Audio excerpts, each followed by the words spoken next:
Hello YouTube, SentinalhMC here. Welcome to episode 20 of my ReactorCraft Tutorial Series.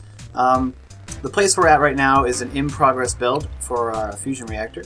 And in this episode, we're going to take a look at the Solenoid magnet, the central construct of the Fusion Reactor, and a very, very important piece. So, the solenoid is a multi-block structure which forms the very center of the ReactorCraft Fusion Reactor and is made out of 7 different pieces, all of which we're going to take a look at how to make, and then I'm going to build the solenoid on screen. So it's going to be a bit of a longer episode, but I hope you guys enjoy it.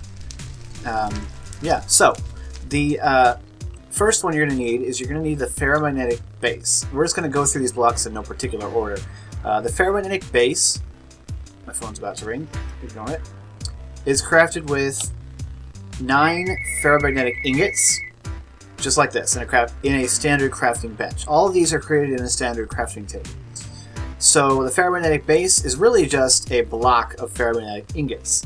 And we looked at how to make these in a previous video, but you just take a bunch of lodestones and chuck them in a blast furnace at 1200 degrees. Okay?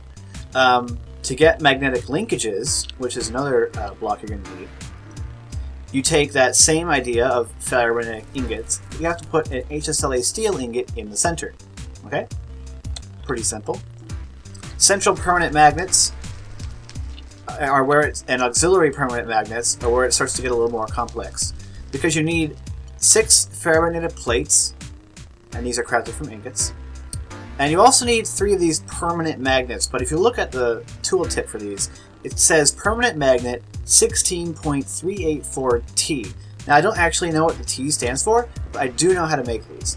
So in order to make these permanent magnets, you need a compactor, and I do have a video about the compactor on the channel. And so you're going to give it this amount of power, alright, and you're going to put lodestones in it. 4 lodestones like this, and once the compactor runs through, it also has to be heated to at least 100 degrees C. You will get 2 permanent magnets, but look at the number on it. 1.000 MT. Okay?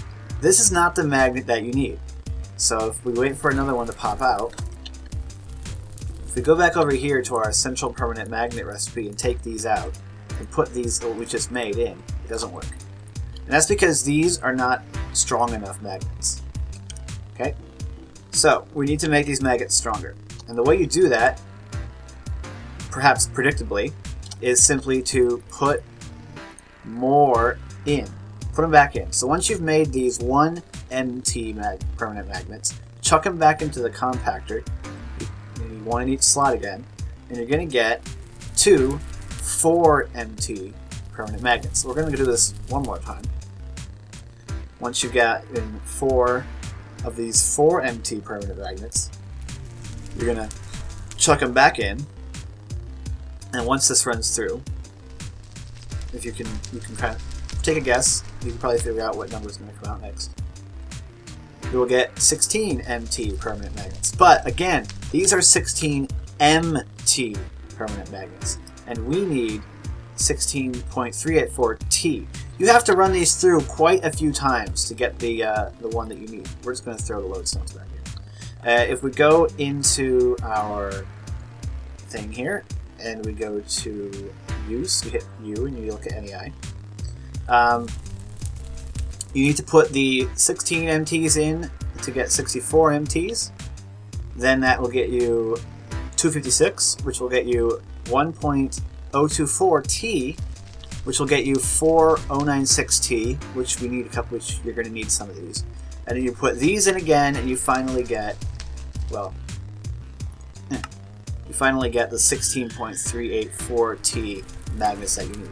So you're going to need a lot of lodestones, and you're going to need to run through the compactor many, many times to eventually get the strength of magnet that you need for the central permanent magnet. So just to reiterate, the central permanent magnet is 6 ferromagnetic plates with 3 of these 16.384 T permanent magnets in the center. The auxiliary permanent magnet is the same thing, but with 4.096 T permanent magnets. So you're going to get these before you get the other ones, but you're going to need these to make the auxiliary permanent magnets. Okay, it's a bit complicated, but yeah, just chuck them in there and keep going until it's right. To get the hysteresis rod, which is another important block, you're going to need 3 ferromagnetic ingots sandwiched between 6 hysteresis plates. And hysteresis plates are crafted simply with an HSLA steel ingot and 2 iron ingots. Very simple. You get 6 of them for that, so you shouldn't have to make too many hysteresis plates, although you actually will, because we'll talk about in a second how to do that. Basically, you run this recipe, it will get you 1 hysteresis rod because you need 6 of them per block. The solenoid hub is crafted using 6 ferromagnetic ingots, a ferromagnetic plate, and 2 gold wiring. And we have seen how to make this before. If you want to see how to make gold wiring, check out the video on the turbine generator. I think, yes. Now the solenoid magnet, which is the actual hub block of this and where you put the power, is crafted with a magnetic core, and we have made these before. 16x gear unit, 2 ferromagnetic ingots, 2 ferromagnetic plates, 2 steel ingots, and 1 base panel. Okay? So now that we've gone through how to craft each of these, I'll briefly tell you how many you're going to need. So you're going to need, in order to build a solenoid magnet for a fusion reactor, 40 ferromagnetic base, so quite a lot of ingots there. You're going to need 56 ferromagnetic linkages. You're going to need 20 central permanent magnets. You're going to need 28 auxiliary permanent magnets. You're going to need 40 hysteresis rods. You're going to need 17 solenoid hubs, and you only need 1 of the solenoid magnets. Okay? Alright, so now let's take a look at how to build it. We're going to build it on top of this hub thing here. The solenoid magnet itself pops down in the middle. The solenoid magnet is a 3-block thick structure. It's 3 Y levels. Okay? So make sure you have room both above where you put the solenoid magnet and below where you put the solenoid magnet. But this is not a problem. These blocks being right here isn't a problem because you got to put a shaft up there anyway. Okay? So solenoid magnet goes in the center. Then we're going to take solenoid hub and completely surround it. Like that. Okay? Then you're going to take hysteresis rods and you're going to go off like this. From each of the 4 sides of the solenoid hub that you just built, you need to put 6 of these. 3, 4, 5, 6. 1, 3, 4, 5, 6. 1, 2, 3, 4, 5, 6. 1, 2, 3, 4, 5, 6. Oops. 1, 2, 3, 4, 5, and 6. From the corners, you're going to put 4. So 1, 2, 3, 4. 1, 2, 3, 4. 1, 2, 3, 4. And 1, 2, 3, 4. Okay? Now, we're going to take those central permanent magnets that we made, and on the end of each of the 4 cardinal directions of the hysteresis rods, you're going to put 5 of these. So put 1 in the middle, then 2 on each side. Okay? 1 in the middle, 2 on each side. So 1, 2, 3, 4, 5. 1, 2, 3, 4, 5. Okay? Just like that. Now it looks like there's an interesting little texture on top of these. Sometimes they go like that, sometimes they don't. I wouldn't worry about it. Anyway, put the central permanent magnets like that. Then take your auxiliary permanent magnets, and first you're going to put 1 of these auxiliary magnets on each side.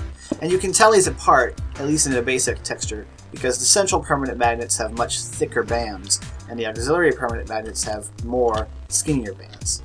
So put 1 on each end of the central permanent magnets that you placed. Bam, bam, bam. Then what you're going to do is you're going to build this shape. So you're going to go 1 in from the end towards the center, and you're going to do 2. Then you're going to do 1 diagonally, so right at the end of the hysteresis rod, you're going to have 1. And then once again, you're going to have 2. It's going to look like this. See, the hysteresis rod in the corner, along with the auxiliary magnet, sort of looks like a pickaxe. See? Okay. So we'll go ahead and do that. 1 there. 2. 2. 1 there. 2. 2. There.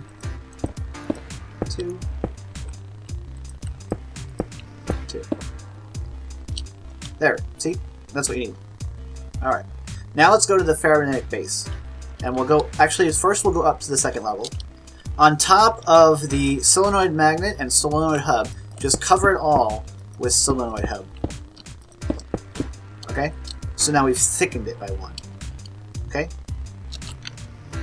Now, we're going to go for ferromagnetic bases and magnetic linkage. On top and on the bottom of all of your central permanent magnets, place ferromagnetic base. It's going to be a little tricky. Okay?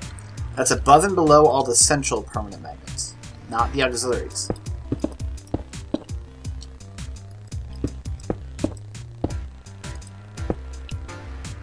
Make sure you get this right. If you've built your solenoid and it doesn't form, make sure you've placed the proper magnets and bases in where they go. I will link in the description to a diagram that I use to build this, although the terminology that it uses is actually a little different. If you look at the picture that in the description, it improperly labels the solenoid hub as being a solenoid magnet, so don't be confused by that. All right. Okay. Now, above and below each of your auxiliary permanent magnets, you're going to place magnetic linkages. They look the same as the magnetic bases. They're only very slightly different in color, it looks like, but I can't tell really the difference there. So make sure that it's magnetic linkages. Wayla helps in case, once again, in case your multi-block doesn't form, Wayla can be quite helpful in looking at it and seeing if it's proper. But just remember that linkages go to the auxiliary magnets.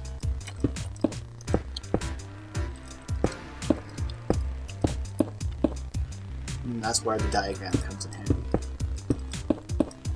And as soon as we place the last piece of this,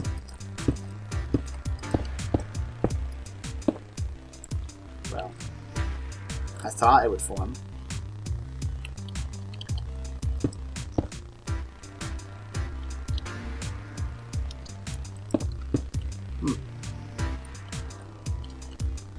Okay.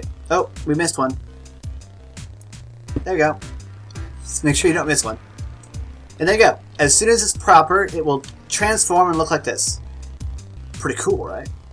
So as soon as it's built, you can now see that the center of this looks just like the solenoid magnet. Although it does call itself solenoid. But that's just because that's what blocks are there. If we look at this, it will still show us what blocks we placed there. It's just now it's the 3D model, which is pretty cool. Okay, so what you do with the solenoid, once it's built up in the center of your fusion reactor, you gotta give it power in order for it to work. You gotta be really careful with the solenoid magnet. It's a really heavy investment as far as magnetite goes. But if you're not careful, you can blow it up. Alright? And if this thing explodes, it's gonna leave a absolutely massive crater. And I'll show you that in another video. Because I'm not gonna blow this building up to show you. Okay, so down here I've got the power supply, the temporary power supply for our solenoid. And the amount of power you need to give this thing, it shows up in the tooltip here. The minimum torque is, well, the required torque, it should just say, is 32,768 Newton meters. Okay, and the minimum speed is 256 radians per second. do not make the mistake of reading this as 256,000 radians per second. That's not what it is. It's only 256 radians. Now once we have that going, watch me pull this lever and blow everything up. We can give it the power, and the solenoid magnet is going to spin up to speed. And there you go. That's what it looks like. It doesn't actually spin all that fast when you think about it.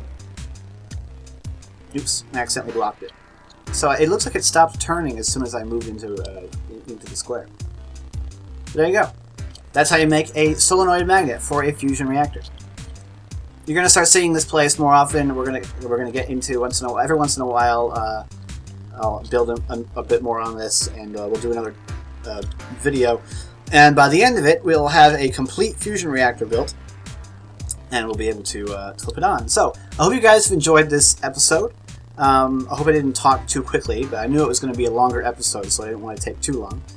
Make sure you check out the diagram that I'll link in the description, because it will really help you in building this. Just remember that what I said about the solenoid, you only need one solenoid magnet. On that diagram, it improperly labels the solenoid hub as solenoid magnet. So don't make more than one of the block that requires the magnetic core.